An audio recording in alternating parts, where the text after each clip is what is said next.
आज जो हम शुरू करने जा रहे हैं वो क्लास 10th। हम क्या है, क्लास 10th में जो नोमेनक्लेचर आते हैं वो शुरू कर रहे हैं। और जो एमपी बोर्ड के लिए बहुत ही इम्पोर्टेंट एमपी बोर्ड एग्ज़ाम के लिए इम्पोर्टेंट है ना। तो ये क्लास 10 में देखे, जैसे कि आपको पता है प्रोपेन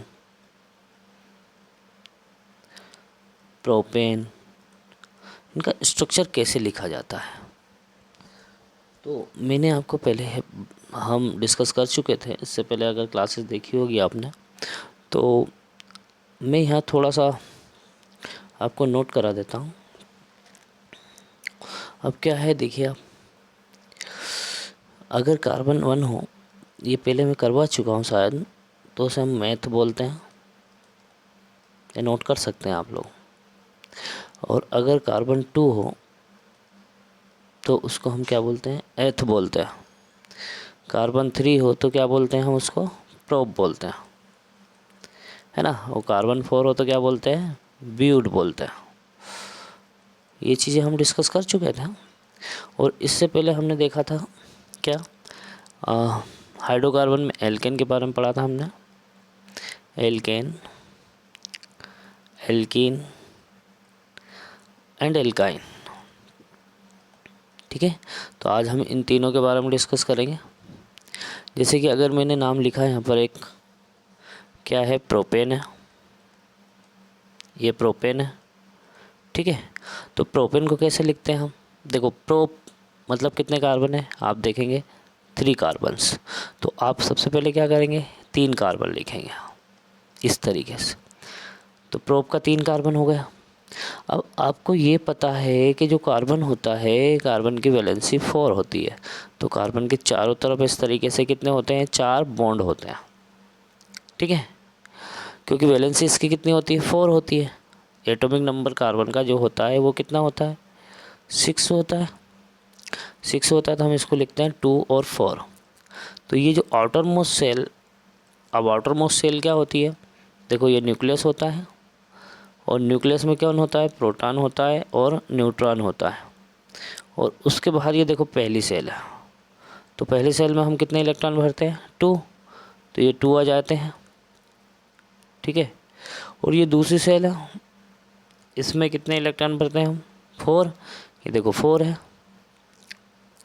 ठीक है ना, तो ये चारों इलेक्ट्रॉन जो आउटरमोस्ट सेल के हैं वो उसकी वैलेंसी कहलाती है। इसको वैलेंस इलेक्ट्रॉन भी कहते हैं हम, पर लेकिन इनको अपना ऑक्टेट कंप्लीट करने के लिए कितने इलेक्ट्रॉन की ज़रूरत है, 4 की, क्योंकि आउटर मोस्ट में कितने इलेक्ट्रॉन होने चाहिए, 8। तो यहाँ कितने की ज़रूरत होती है, 4 की, इसलिए इसकी वैलेंसी कितनी होती है, 4। इसलिए हमने इस तरीके से उसमें 4 बॉन्ड लगाया।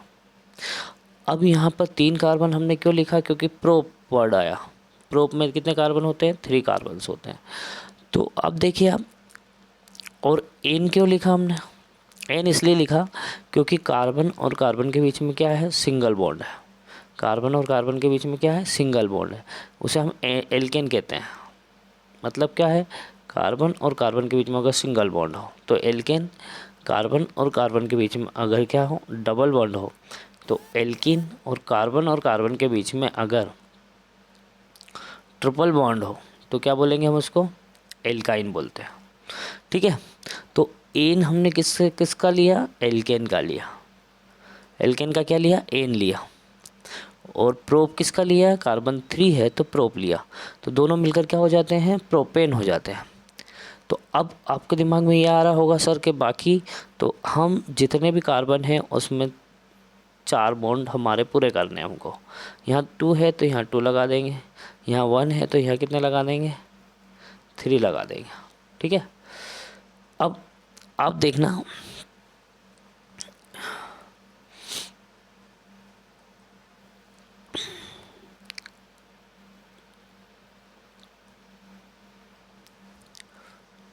अब देखो, कार्बन और कार्बन के बीच वाला बॉन्ड तो रहने दीजिए, बाकी में सभी में क्या जोड़ देते हैं हम, हाइड्रोजन जोड़ देते हैं। क्या जोड़ देते हैं, हाइड्रोजन जोड़ देते हैं। इस तरीके से सभी में हम क्या कर देते हैं, अब हाइड्रोजन इसमें ऐड कर देंगे, जोड़ देंगे। ठीक है ना। अब देखें यहाँ पर एक स्ट्रक्चर बन जाता है, इसी को हम क्या कहते हैं, प्रोपेन कहते हैं। क्या कहते हैं इसको हम, प्रोपेन कहते हैं। अब देखिए आगे,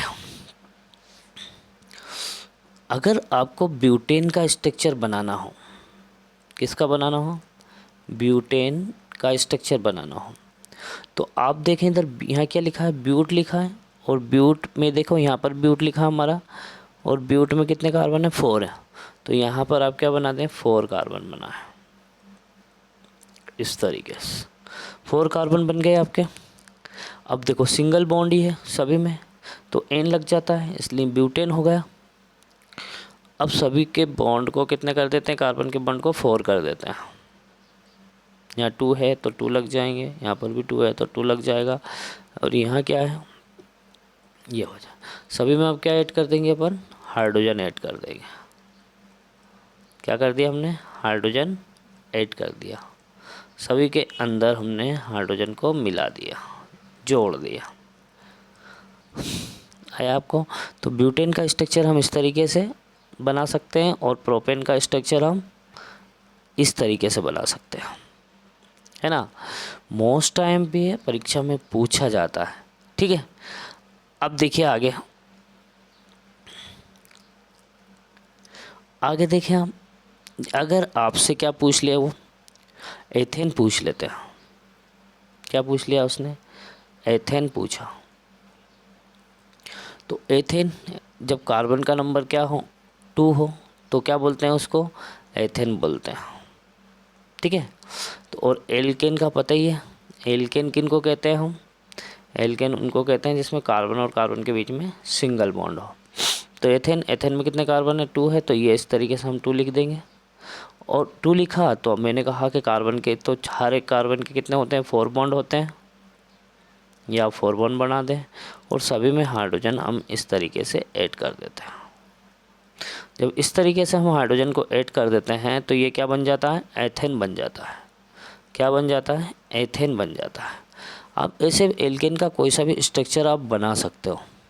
क्या कर सकते हैं हम, एल्केन का कोई सा भी स्ट्रक्चर आप बना सकते हैं। चाहे देखो अगर आप पेंटेन की बात करते हैं, हम पेंटेन की बात करते हैं, तो पेंटेन में देखें आप कितने कार्बन, पेंट मतलब 5 कार्बन।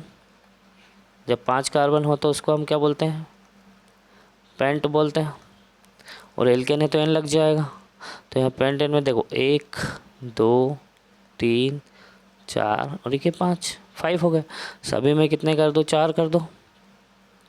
यहाँ 2 है तो देखो 2 कर दिए हमने। यहाँ पर भी आप देख सकते हैं, यहाँ पर भी आप देख सकते हैं, यहाँ पर भी आप देख सकते हैं, ठीक है। तो इस तरीके से हम क्या कर सकते हैं, सभी में हाइड्रोजन को ऐड कर देते हैं। आप सभी में हाइड्रोजन को ऐड करके इसका स्ट्रक्चर बना सकते हो। क्या बना सकते हैं, स्ट्रक्चर बना सकते हैं। और एग्ज़ाम में स्ट्रक्चर को लेके क्वेश्चन आते हैं। तो 5 कार्बन है इसलिए इसका नाम हो जाएगा प्रोपेन। क्या हो जाएगा, प्रोपेन। तो आज के लिए इतना ही। कल जो हम डिस्कस करेंगे वो एल्किन के बारे में करेंगे, ठीक है, और इसके बाद एल्काइन के बारे में पढ़ेंगे। तो कल के लिए इंतज़ार कीजिए, कल हम एल्किन एल्काइन पढ़ेंगे, और ये हमारे बोर्ड एग्ज़ाम के लिए बहुत इंपॉर्टेंट है। So thank you very much.